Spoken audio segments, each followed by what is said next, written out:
Sir, एक business के लिए इनपुट टैक्स क्रेडिट लेने के लिए क्या क्या कंडीशंस हैं जो जीएसटी लॉ में दी गई हैं, उसके लिए हमें थोड़ा सा बताइए सर। देखिए, अगर मैं जीएसटी का एक ऐसा एसएससी हूं और मुझे जो है, जैसा कि हमने बोला, इनपुट टैक्स क्रेडिट मतलब देखा जाए तो वो जीएसटी का की आत्मा है, क्योंकि अल्टीमेटली मुझे डबल टैक्स ना लगे।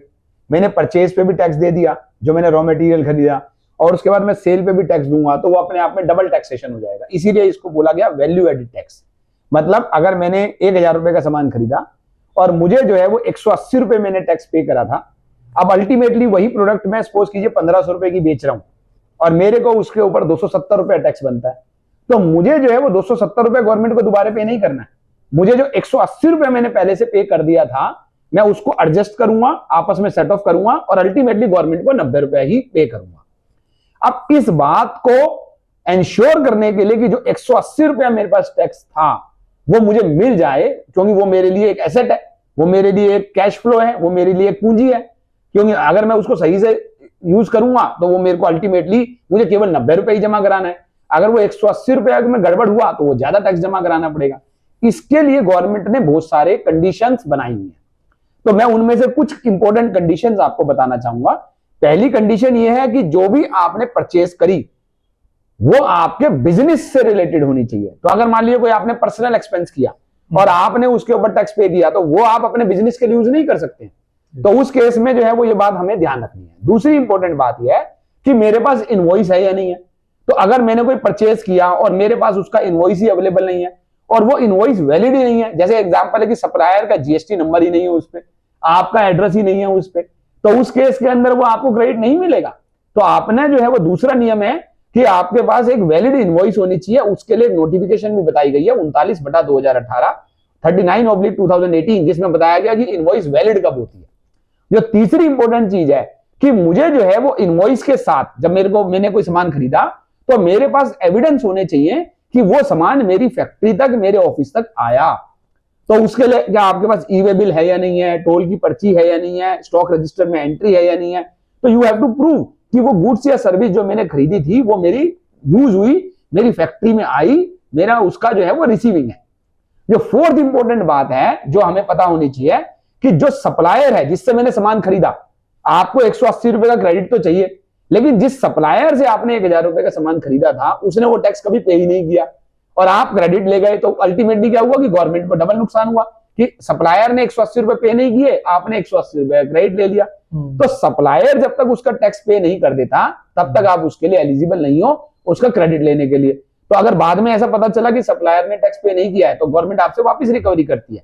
जो पांचवी चीज है कि आपने अपनी जो रिटर्न है, हमारे एक सेक्शन 39 है जिसमें एक जीएसटीआर 3B का प्रोविजन है, तो आप अगर अपनी रिटर्न टाइम पे फाइल नहीं कर रहे हैं तो उस केस में आपको क्रेडिट नहीं मिलेगा। तो इसका मतलब ये नहीं कि आपके पास जो क्रेडिट पड़ा था 2 लाख का, लायबिलिटी थी 1 लाख की, आप बोले रिटर्न भरने का क्या फर्क पड़ेगा क्योंकि मेरा तो पास तो क्रेडिट ज्यादा है। नहीं, आपका क्रेडिट जो है वो तभी वैलिड रहेगा जब आप अपनी रिटर्न फाइल करेंगे। तो पांचवी जो इंपॉर्टेंट बात है, तो मैंने अभी तक 5 क्या बातें बताई। पहली की वो बिजनेस क्रेडिट होना चाहिए, आपके पास एक वैलिड इनवॉइस होनी चाहिए, आपके को गुड्स या सर्विस जो आपने खरीदी थी वो रिसीव हुई या नहीं हुई, सप्लायर ने टैक्स पे किया या नहीं किया, पांचवी बात की आपने अपनी रिटर्न फाइल करी या नहीं करी। जो छठी बात मैंने आपको बताई वो ये बताना चाहूंगा कि आपने अपने वेंडर को 180 दिन के अंदर अंदर पेमेंट करनी है। तो अगर आपका सप्लायर जिसके ऊपर तो 1,000 रुपए का आपने सामान खरीदा था, 180 रुपए का टैक्स का बेनिफिट लेना चाहते हो, आपने अपने सप्लायर को 1,180 रुपए की पेमेंट जो है वो इनवॉइस के जो डेट ऑफ इनवॉइस है उसके 180 दिन के अंदर अंदर आपको पेमेंट करनी है, तभी आप एलिजिबल रहेंगे, अदरवाइज आप एलिजिबल नहीं रहेंगे। जो सातवीं बात है इसमें वो है ब्लॉक क्रेडिट की। जो 180 रुपए का क्रेडिट आपका था, अगर वो सपोज कीजिए क्रेडिट मोटर व्हीकल का है, आपने मोटर व्हीकल खरीदा और उस पर आपने टैक्स पे किया, आपने ऑफिस खरीदा, आपने फूड एंड बेवरेजेस की सर्विस ली, तो उसको हम बोलते हैं ब्लॉक क्रेडिट। तो आपको ये देखना है कि जो आपने सामान खरीदा उनमें से कोई ब्लॉक क्रेडिट तो नहीं है। अगर वो कोई ब्लॉक क्रेडिट है तो उसका क्रेडिट आपको अवेलेबल नहीं होता है, तो आपको वो रिवर्स करना पड़ेगा। तो सातवीं बात है कि वो ब्लॉक क्रेडिट नहीं होना चाहिए। आठवीं जो बात है वो ये कि अगर आप टैक्सेबल और एग्जेम्प्टेड दोनों में डील करते हैं तो उसके लिए गवर्नमेंट ने, मैं कभी आपको एक्सप्लेन करूंगा कि उसमें उन्होंने एक फार्मूला बनाया हुआ है प्रोपोर्शनेट क्रेडिट का। तो अगर सपोज कीजिए आपकी टर्नओवर है 5 करोड़ की, 2 करोड़ टैक्सेबल है और 3 करोड़ एग्जेम्प्टेड है जिसपे आप टैक्स पे नहीं कर रहे हो आउटपुट के ऊपर, आपके पास 5 करोड़ की टर्नओवर है, 2 करोड़ पे आप गवर्नमेंट कस्टमर से कलेक्ट करते हो और पे करना है। 3 करोड़ की ऐसी सर्विस है, सप्लाई है, जिसपे आप टैक्स गवर्नमेंट को पे नहीं कर रहे हो, मतलब वो एग्जेम्प्टेड है क्योंकि कोई ऐसा रीजन है। तो उस केस में आपके पास जितना भी क्रेडिट है, सपोज कीजिए आपके पास 10 लाख का क्रेडिट है, तो 10 लाख का क्रेडिट का आपको रेशो में मिलेगा, मतलब 2/5, मतलब आपको 40% क्रेडिट मिलेगा, क्योंकि आपकी आउटपुट भी 40% ही टैक्सेबल है। तो इसलिए आपको क्रेडिट भी 40% ही मिलेगा। तो आपको 10 लाख में से 4 लाख का ही क्रेडिट मिलेगा अपनी लायबिलिटी के अगेंस्ट में। ये हो गई हमारी 8वीं बात। जो 9वीं इंपॉर्टेंट बात है वो ये है कि आपने अगर कोई कैपिटल गुड्स खरीदी है, और वो कैपिटल गुड्स अगर आप 5 साल से पहले बेचना चाहते हैं, तो उस केस में आपको एक प्रोपोर्शनेट क्रेडिट जो है वो रिवर्स करना होता है। तो आपको ये ध्यान रखना है कि अगर मैंने कोई कैपिटल गुड्स खरीदी, लेट अस से एक मशीन खरीदी मैंने, और उस मशीन के ऊपर जो है 5 लाख की मशीन खरीदी, उस पर 18% के हिसाब से मैंने 90,000 रुपए टैक्स पे किया। वो 90,000 रुपए का क्रेडिट मैंने यूज कर लिया, अब वो मशीन में बेच रहा हूं 2 साल बाद, तो वो 90,000 में से कुछ क्रेडिट मुझे गवर्नमेंट को वापस देना पड़ेगा।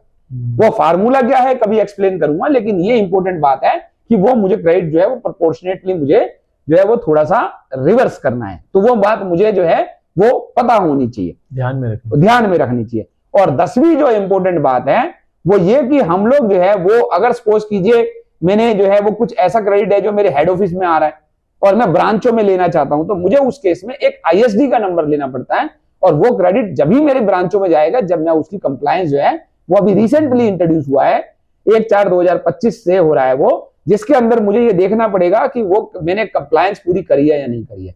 तो ये 10 बातें जो है वो आपको, जो मैंने स्टेप वाइज आपको बताई, मैं रिपीट कर देता हूं। नंबर 1 कि आपके पास जो है वो बिजनेस से रिलेटेड है या नहीं है, आपके पास एक वैलिड इनवॉइस है या नहीं है, सप्लायर ने टैक्स पे किया या नहीं किया, आपने जो है वो अपनी रिटर्न फाइल करी या नहीं करी, गुड्स और सर्विस रिसीव हुई या नहीं हुई, पेमेंट 180 दिन में करी या नहीं करी, कहीं वो ब्लॉक क्रेडिट तो नहीं है। अगर टैक्सेबल और एग्जेम्प्टेड दोनों में डील करते हैं तो आपको प्रोपोर्शनेट क्रेडिट आपने लिया नहीं लिया, आपने जो है कैपिटल गुड्स खरीदी तो उसका क्रेडिट रिवर्स किया या नहीं किया, और 10वीं बात, आपने रजिस्ट्रेशन की कंप्लायंस पूरी करी या नहीं करी है। ये सब बातें इंश्योर करती हैं कि आपको टैक्स मिलेगा या आपको नहीं मिलेगा।